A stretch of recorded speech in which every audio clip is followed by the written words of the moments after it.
in and be seen by our caring medical team. Fast, convenient care close to home means less time waiting, more time enjoying summer.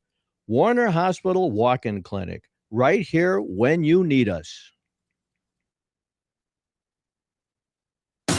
Your friend in Central Illinois. WHOW.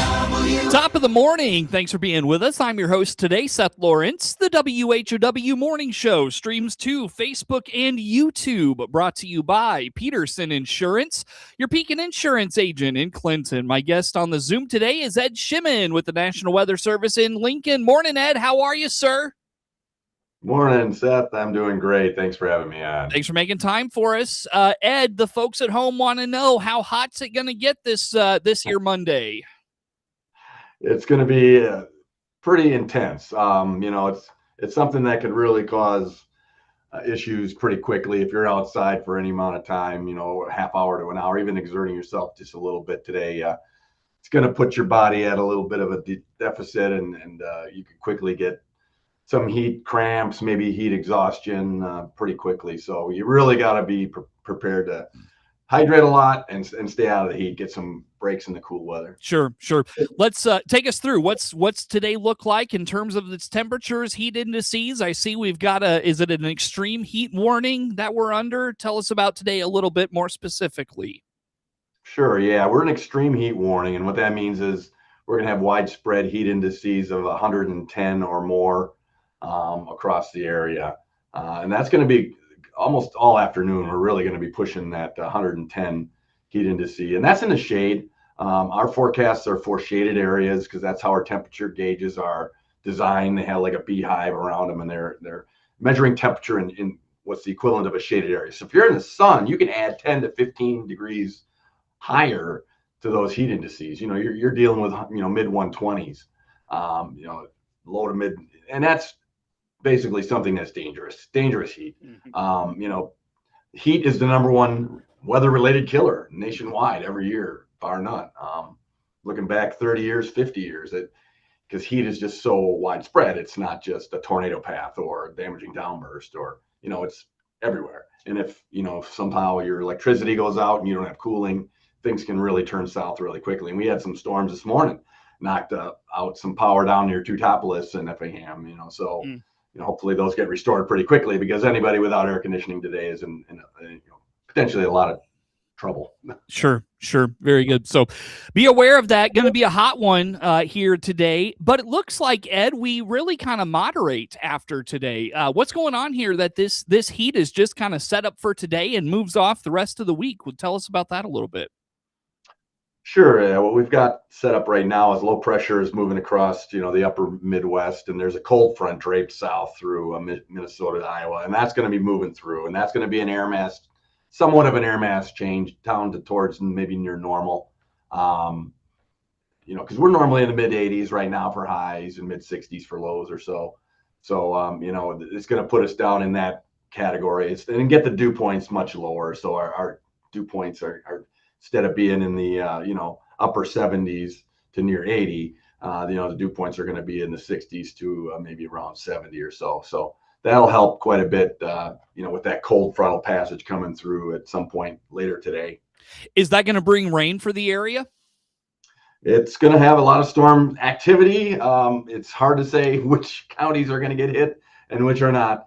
You'd think with this kind of an air mass and a cold front, everywhere was going to get hit, but it's not going to be the case based on the computer models we're seeing. There's, various locations they're trying to develop really strong complexes of damaging downburst winds, and that's why we have that high severe threat today. Mm-hmm. But it's really going to be a matter of looking at the real-time updates from satellite and radar and see where, this activity is really going to kick off. And because we were looking at DeWitt last night getting hit pretty hard around 3 or 4 o'clock this afternoon, but now some models are kind of taking that and moving it just to east and, really in Indiana for the most part. So we'll just keep an eye on it. And it's going to be one of those days you got to stay weather aware, not only just because of the heat, but those storms can really pack a punch, knock out some power on a day we really can't afford to have people without power. So, you're going to want to make sure you have alternate plans. Hey, if my power goes out, where can I go? Sure. Because I can't stay home. Yeah.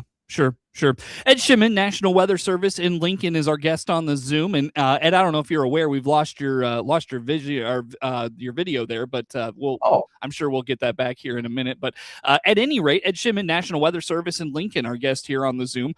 So could, and I know we see sometimes here in DeWitt County, Ed, where a thunderstorm may just kind of pop up out of nowhere, and then it kind of moves east and becomes one of those rolling storms that comes through on a hot day.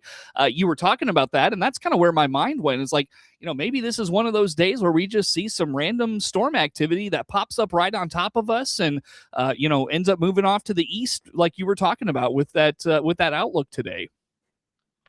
Sure. Yeah. Those are the days when we don't have a cold front coming through. Oh, okay. But today with a cold front, that usually is our trigger to get things going. Sometimes we have a day like this and it's just hot everywhere, and it's hot through such a deep layer of the atmosphere. It's hard to get any rising parcels to continue to rise because the air is just so warm. I call it cap. When that cap is in the atmosphere, maybe get a one or two pop-ups here or there, but it's really hard to predict. Now with this cold front, we're expecting storms to get triggered by this cold front because that's an air mass change. That's cold air blasting into the warm air. I see. It's going to cause the air to rise.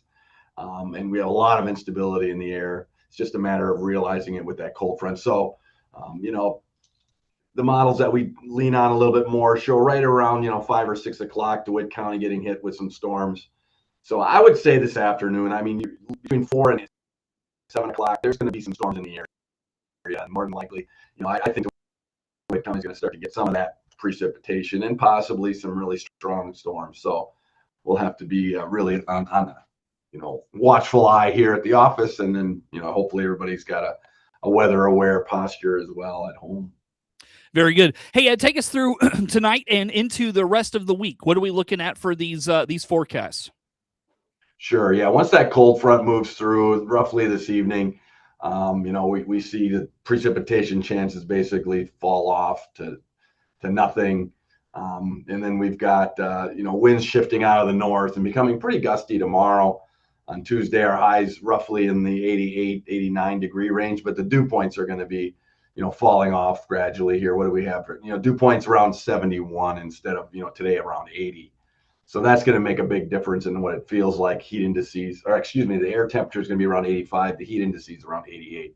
So much, much less intense heat there. Kind of typical summertime day. And that's going to be the theme going forward, really. The next day is going to also be, that trend high around 84, and then the dew points falling actually into the mid 60s and staying there. So mid 80s Tuesday, Wednesday, Thursday, even into Friday, with precipitation chances really staying quite low, if not zero. So it's actually going to be pretty comfortable. Yeah, there we go on Friday, another 81 degree high, lower 80s. So not seeing a lot of precip the rest of the week, which in some cases actually is not a good thing because we are in a deficit. Oh, there's some rain chances I see showing up on Friday. Yeah. So Friday we have more storms coming in. I was going to say, I thought it looked like Friday maybe more of a chance of rain. Is it too early to tell, how widespread that might be or who could be impacted by that rain on Friday?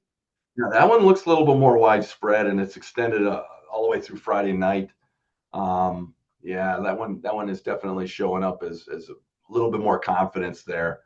I think we can get a pretty decent amount of rain. Let me just check. Yeah, there's a low pressure moving by to the southwest of us, but there's a pretty expansive area of steady rains. I think that's going to be hopefully a reprieve for us, and it isn't just going to be a popcorn kind of thunderstorm day. It looks like there's going to be some more organization and more widespread coverage of that rain at this point. So yeah, we'll cross our fingers. We need rain.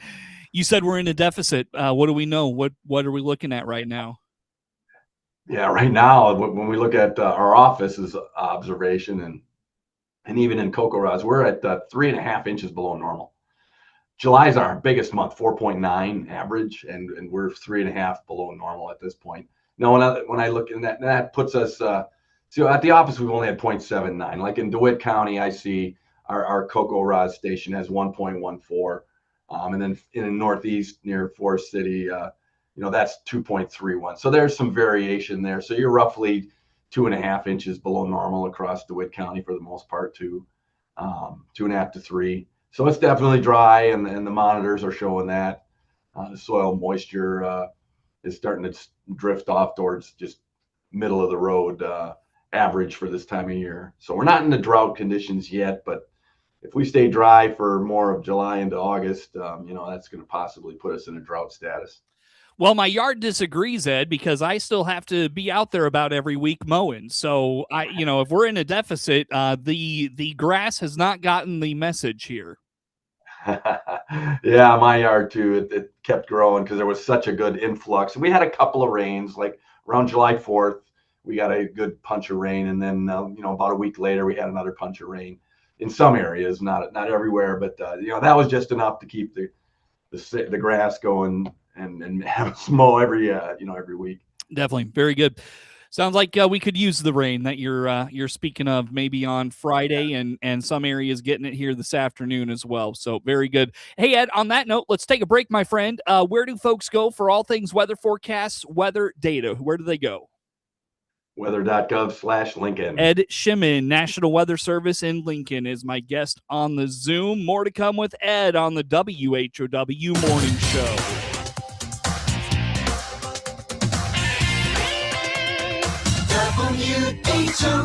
WHOW.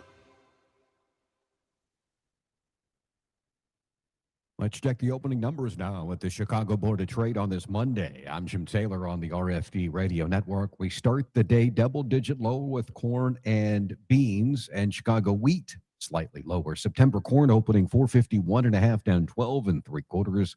December corn down 13.5, 474, and March corn down 13.5, 489.5. August beans starting the day 12.15 1/4, down 32 3/4. September beans down 33 3/4, 12.06.5. November beans 12.20, down 33.5. September Chicago wheat 675 1/4, down 2 3/4. September KC wheat down 3 3/4, 741.5. August bean meal 323.80, down 750. August bean oil down to $1.36, 72.97. Energy market, September Brent crude oil 90.91, down 5.87. This is Inside Out. Chevrolet is the heartbeat of America, and now is the time to celebrate our nation's birthday in a new Chevrolet. This is Scott Baum from Baum Chevrolet Buick in Clinton and Farmer City, inviting you to come see our selection of Chevrolets, like the sporty Chevrolet Trax and the good-looking Trailblazer. We also have a good selection of Chevrolet Equinox and the full-size Traverse. Chevrolet, together let's drive. BaumChevyBuick.com, right from the start. Here's Matt Hart, owner of the Hart Media Group in Clinton. It's been great. You and Ben and the entire team are doing a great job. And we're just continuing on serving the local community, right? This is what this is all about. We're here to serve our local community. We're here to tell the local stories. We're here to cover the news. So nothing in that regard is changing. Our goal is connecting people. And that's our tagline at Hart Media Group. It's connecting people. Hart purchased the Miller Media Group in August of 2025 and looks forward to serving the community for years to come. Your friend in Central Illinois, WHOW.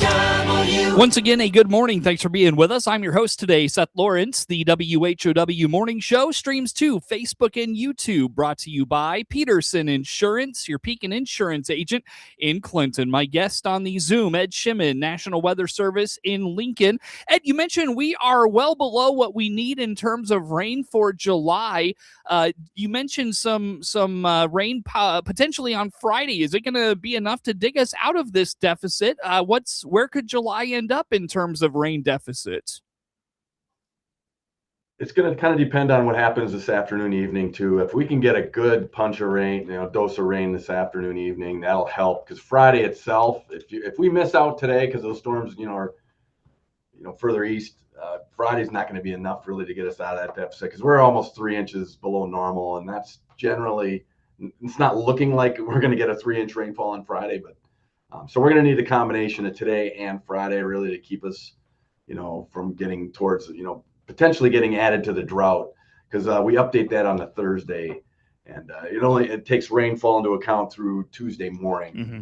So if we don't get any rain, we're probably going to see some D0 abnormally dry conditions show up in the drought monitor coming forward here, I think. Sure. Excuse me. How about temperatures for July? How have we fared on the temperature side?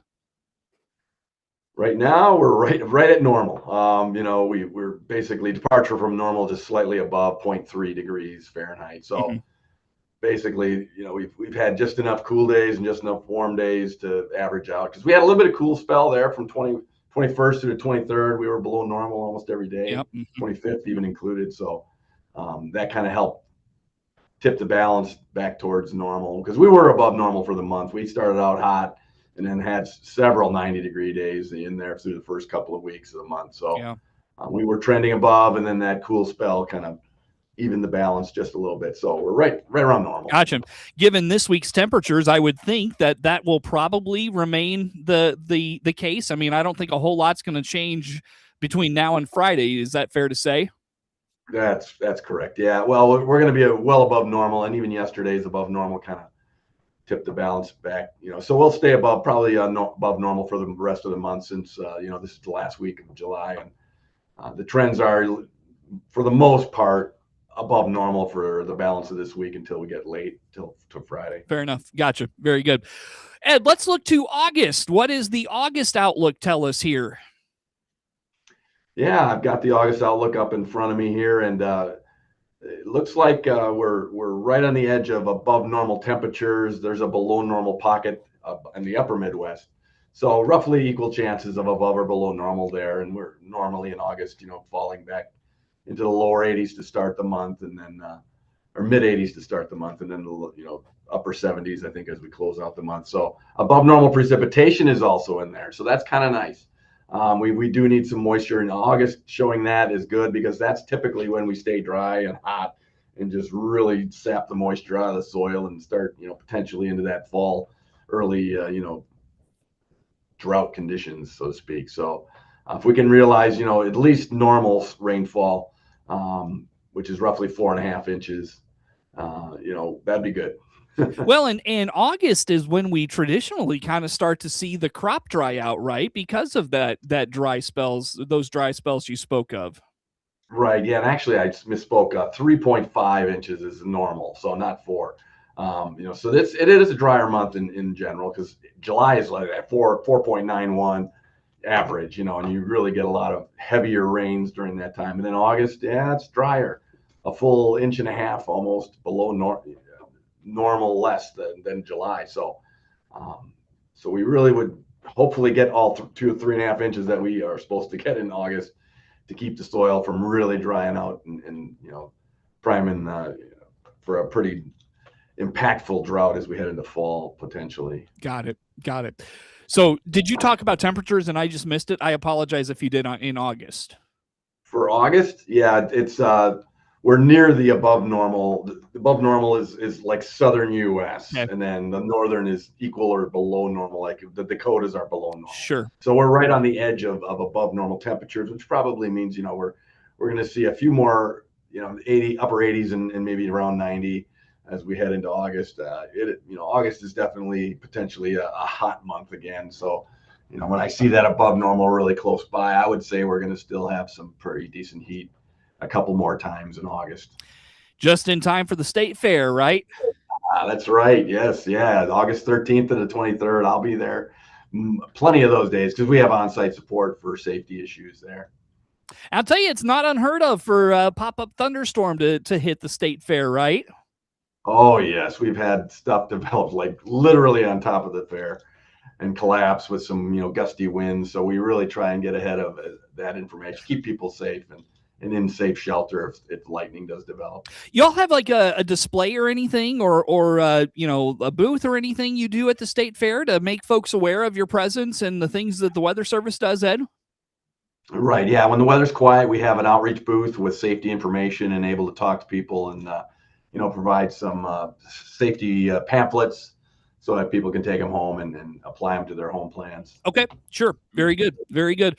Hey, Ed, let's dive into after this week, let's say the like I don't know, what are the breakdowns is like 8 to 14 day outlooks, and we did August, but how about once we get past this week, what are we in for as we usher in August, maybe that first week?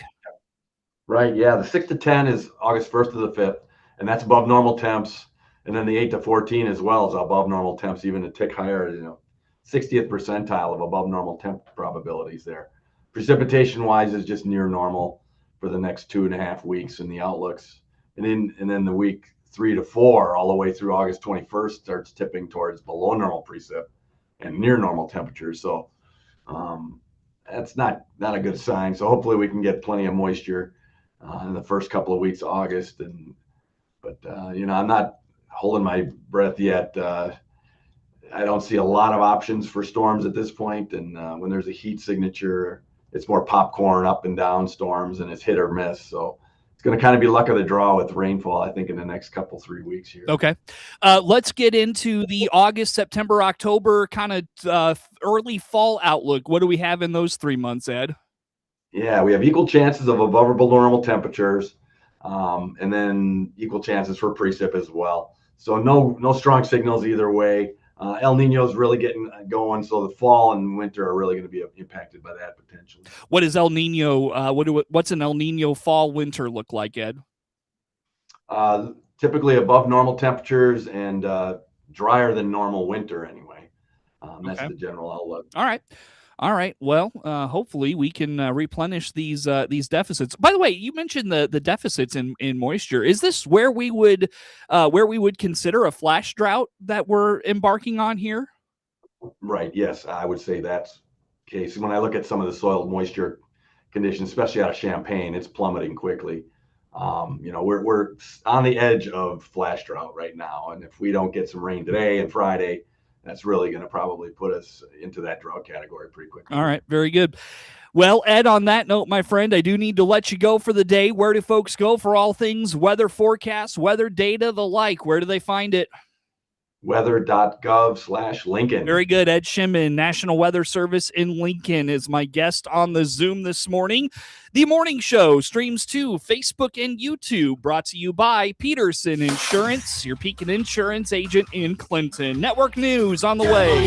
WHOW.